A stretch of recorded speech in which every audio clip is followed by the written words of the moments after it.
तर पहिल्याच दिवशी अधिवेशनामध्ये सीएम उपस्थित नसल्यामुळे भाजप त्यांच्यावरती निशाणा साधत आहे. यावर मी सुद्धा आजच दिल्लीतून आलो.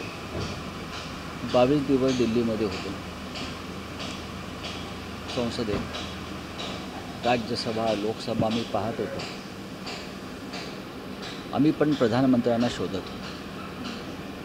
ते येतील पण ते मला सर्वत्र दिसत होते. कधी उत्तर प्रदेशमध्ये दिसत होते, कधी आणखीन कुठल्या एखाद्या राज्यात दिसत होते, कधी पुतीनला मिठी मारताना मी त्यांना पाहत होतो. पण मला ते संसदेत दिसले नाहीत. संसदेची परंपरा आहे की पंतप्रधानांनी अधिवेशन काळामध्ये दोन्ही सभागृहामध्ये हजर राहणं गरजेचं आहे आणि ते अत्यंत तंदुरुस्त आहेत. मुख्यमंत्र्यांची तब्येत मधल्या काळामध्ये थोडी बरी नव्हती. त्यांच्यावर एक सर्जरी झाली होती. अशा वेळेला त्यांना काही पथ्य आहेत ती आता पूर्ण झाली आहे. तर त्याचा इतका गाजावाजा करण्याची गरज विरोधी पक्षाला नाही आहे. खरं म्हणजे थोडीशी माणुसकी दाखवायला पाहिजे, थोडा संयम ठेवायला पाहिजे. आणि मुख्यमंत्री अजून अधिवेशन 3 दिवस आहे मला वाटतं. आणि मला खात्री आहे की मुख्यमंत्री जिथून आहेत तिथून सभागृहाचं कामकाज नियंत्रित करतायत, निर्णय घेत आहेत, सूचना करतायत, कारभार करतायत. आणि पुढल्या 3-4 दिवसामध्ये मला खात्री आहे मुख्यमंत्री सभागृहात विरोधी पक्षांना दिसतील. बरोबर सर, अयोध्या भूखंड घोटाळ्यावरून तुम्ही सामनाच्या अग्रलेखामध्ये भाजपचा समाचार घेतलेला आहे. भाजपचं हिंदुत्व हे चोर बाजार आहे अशा प्रकारची टिप्पणी केलेली आहे. काय सांगाल सर? म्हणजे मुंबईतले लहान सहान गोष्टी, भूखंड, महाराष्ट्रामधल्या साखर कारखाने, त्यांचे व्यवहार, महाविकास आघाडीचे जे नेते आहेत त्यांच्या नातेवाईकांचे इन्कम टॅक्सच्या चौकशा, हे सध्या राष्ट्रीय स्तरावर सुरू केलेला हा एक उपक्रम आहे भारतीय जनता पक्षाचा. म्हणजे भारतीय जनता पक्षाच्या काही लोकांच्या सूचनेनुसार महाविकास आघाडीतल्या नेत्यांवर कारवाया होत आहेत. अनेक त्यातले जी प्रकरणं आहेत ती खोटी आहेत, बोगस आहेत.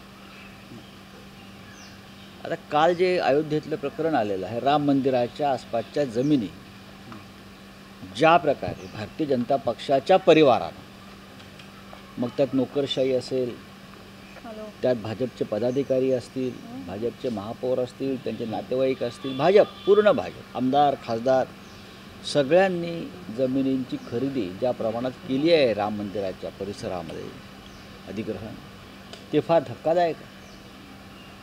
म्हणजे राम मंदिराची उभारणी करण्यासाठी लढले कोण, मेले कोण आणि रामाच्या नावावरती पैसे जमा करते कोण, हा एक प्रश्न या हिंदुत्ववाद्यांना, नकली हिंदुत्ववाद्यांना विचारण्याची गरज आहे.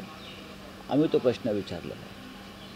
खरं म्हणजे मुंबईमध्ये जे भारतीय जनता पक्षाअंतर्गत ईडीचे स्पेशालिस्ट आहेत, मनी लॉन्ड्रिंग, ईडी, आर्थिक गैरव्यवहार जे महाराष्ट्रात आहेत, त्यांनी त्यांचं एखादं कार्यालय अयोध्या राम जन्मभूमी परिसरात थाटलं तर ते राष्ट्रावरती उपकार होतील. फार मोठं मनी लॉन्ड्रिंग आणि घोटाळे या संदर्भात त्यांना काम करता येईल. सर, हिंदी में जानना चाहूँगा, जो अयोध्या में ज़मीन खरीदी गई है उसको लेकर आपने लिखा है? मैंने नहीं लिखा है, ये देश को उनके बारे में पूरी जानकारी है. कल एक अखबार जो इंडियन एक्सप्रेस है उसने पूरी जानकारी दी है विथ एविडेंस.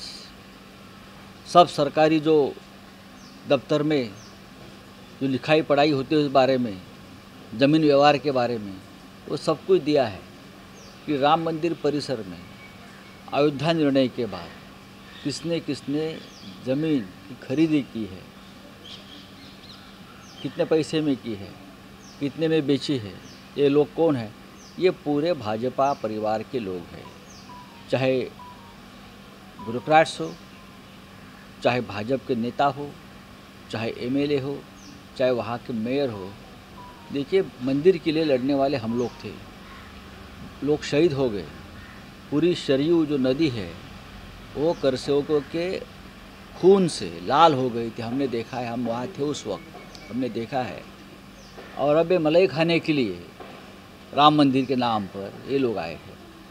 महाराष्ट्र में भाजपा के जो नेता है और देश में भी विपक्ष के बारे में बहुत बोलते हैं, उनको ईडी, मनी लॉन्ड्रिंग, सीबीआई का नाम लेकर धमकाते हैं, हाँ, सरकार गिराने की कोशिश करते हैं।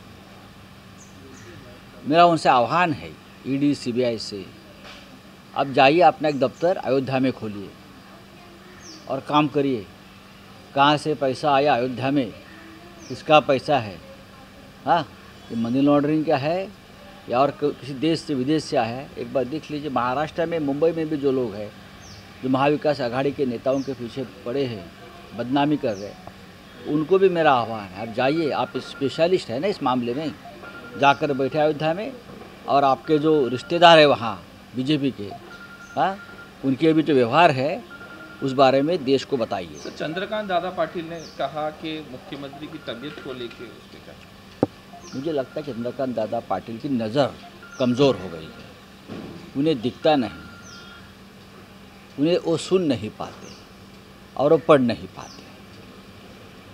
अगर उनको कोई मेडिकल हेल्प की ज़रूरत है किसी नेता को तो हम ज़रूर दे देंगे। मुख्यमंत्री एकदम स्वस्थ है, मुख्यमंत्री पूरा राज्य का काम संभाल रहे हैं। पूरा विधानसभा का अधिवेशन भी कल जहां वो घर बैठे थे वहां से वो देख रहे थे और नियंत्रित भी कर रहे थे। बात ऐसी है कि मैं दिल्ली से आया हूँ, अभी 20-22 दिन वहाँ था, लोकसभा और राज्यसभा में देख रहा था और मैं प्रधानमंत्री जी को ढूंढ रहा था। जब संसद चलती है तो प्रधानमंत्री दोनों सदनों में उनका अस्तित्व होना, बैठना बहुत ज़रूरी होता है।